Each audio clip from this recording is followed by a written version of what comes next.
Thumbnail കണ്ടിട്ടാണ് വന്നേ. എന്നാൽ തംബ്നെയിലിൽ പറയുന്ന പോലെ പൈസ എങ്ങനെ ഉണ്ടാക്കാമെന്നല്ല, പൈസ നഷ്ടപ്പെട്ടു പോയ കുറേ ആൾക്കാരുടെ കാര്യം പറയാനാണ് ഞാൻ വന്നത്. അപ്പോൾ സൈബർ തട്ടിപ്പ് ഭയങ്കര സ്ട്രോങ് ആയിട്ടുണ്ടല്ലോ. നമ്മൾ സൈബർ സെല്ലൊക്കെ ഉണ്ടെങ്കിലും തട്ടിപ്പിന് യാതൊരു കുറവുമില്ല. അപ്പോൾ ഈ കഴിഞ്ഞ ദിവസം ഒരു വീട്ടമ്മ കൊറിയർ അയച്ചത് ട്രാക്ക് ചെയ്യാൻ നോക്കിയതാണ്.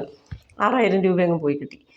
അപ്പം അങ്ങനെയാണ് ഇപ്പം തട്ടിപ്പ് ഏത് നിമിഷം ആർക്ക് വേണമെങ്കിലും സംഭവിക്കാം. ഇപ്പം ഞാനീ വലിയ വർത്താനമൊക്കെ പറഞ്ഞുകൊണ്ടിരിപ്പുണ്ട്, നാളെ എൻ്റെ പൈസ വല്ലതും തട്ടിക്കൊണ്ട് പോകുമെന്ന് നമുക്കറിഞ്ഞൂടാ. പിന്നെ എനിക്ക് ടെൻഷനില്ല, എൻ്റെ അക്കൗണ്ടിൽ അങ്ങനെ പൈസയൊന്നുമില്ല, അതുകൊണ്ട് എനിക്ക് വലിയ ടെൻഷനൊന്നുമില്ല.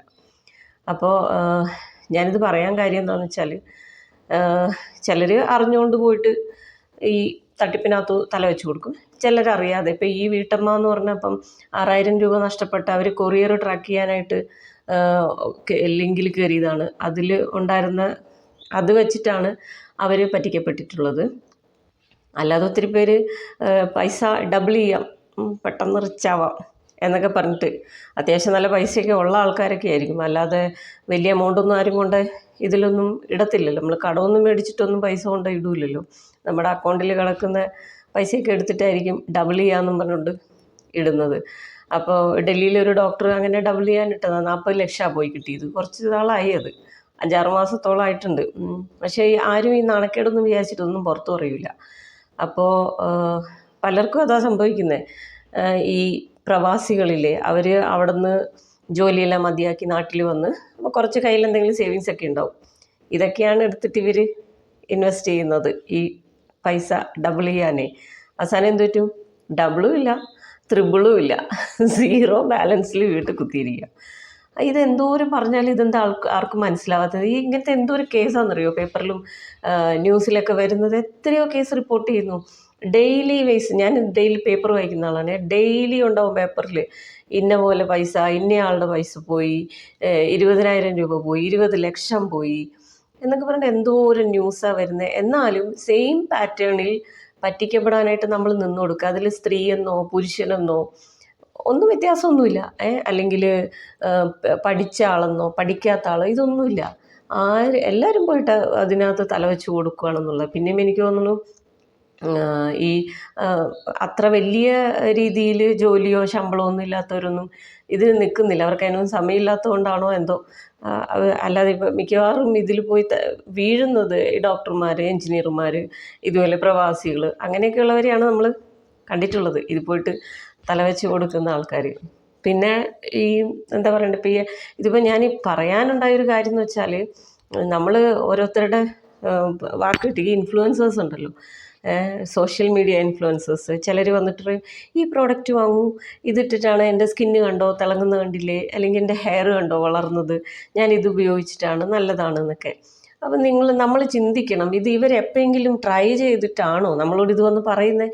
ഇവരിത് ഉപയോഗിച്ച് നോക്കി അതിൻ്റെ റിസൾട്ട് കിട്ടി. നമുക്ക് ഒരു പ്രോഡക്റ്റ് ഉപയോഗിച്ചാൽ മിനിമം 1 മാസമെങ്കിലും വേണം അതിൻ്റെ ഒരു റിസൾട്ട് കിട്ടാനായിട്ട്. വേണ്ട, ഒരാഴ്ച വേണ്ടേ? അപ്പോൾ ഇത് ഇവർ ഉപയോഗിച്ച് നോക്കിയോ, അതിൻ്റെ റിസൾട്ട് എന്താകും എന്നൊക്കെ അറിഞ്ഞിട്ട് വേണ്ടേ ഈ പ്രൊമോഷൻ ചെയ്യുന്ന ആൾക്കാർ. അപ്പം അവരെ കുറ്റം പറഞ്ഞിട്ട് കാര്യമൊന്നുമില്ല, അവർക്ക് അതിനൊരു വരുമാനം കിട്ടും.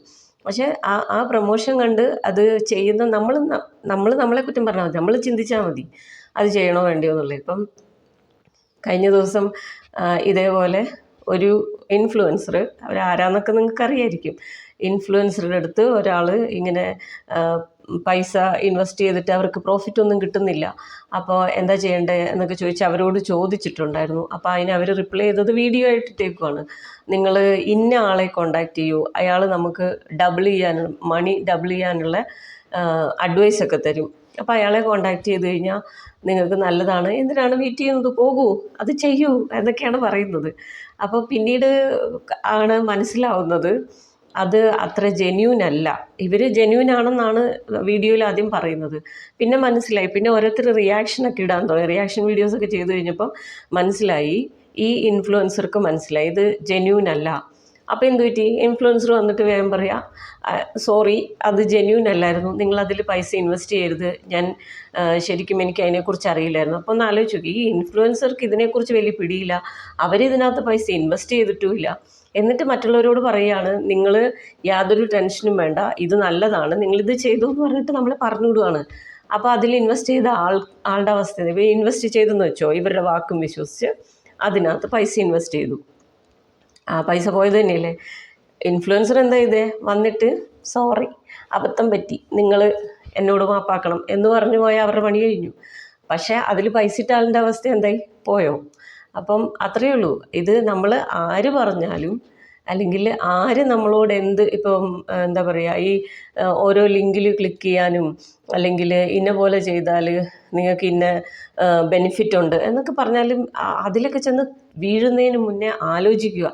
നമ്മുടെ പ്രയത്നമാണ്, നമ്മുടെ തലച്ചോറ്, നമ്മുടെ ചിന്ത, നമ്മുടെ കഷ്ടപ്പാട്. അപ്പം നമ്മൾ ആലോചിക്കുക, ഞാൻ കഷ്ടപ്പെട്ടുണ്ടാക്കിയ പൈസ ഞാൻ വല്ലവർക്കും കൊടുക്കണോ, അല്ലെങ്കിൽ അതല്ല ഇതെങ്ങനെ ചെയ്യുന്നെന്നാ. നമ്മൾ കണ്ടിട്ടോ കേട്ടിട്ടോ ഒന്നുമില്ലാത്ത ഒരാൾ ഒരു ഫോൺ നമ്പറോ അങ്ങനെ എന്തെങ്കിലും ഒരു കണക്ഷനെ കാണും, ഒരു ഫോൺ നമ്പർ അല്ലെങ്കിൽ ഏതോ ഇതിൽ നിന്ന് വരുന്ന ഒരു ലിങ്ക്, അത് മാത്രം വിശ്വസിച്ച് നമ്മൾ ഈ വലിയ പൈസയൊക്കെ ഒരാൾക്ക് കൊടുക്കുക എന്ന് പറഞ്ഞാൽ, നമുക്ക് നേരിട്ട് അറിയുന്ന ഒരാളാണെങ്കിൽ ശരി. ഇത് ഈ പറയുന്ന പ്ലാറ്റ്ഫോം എന്ന് പറയുന്നത് നമ്മൾ അവരെ കാണുന്നു വരില്ല.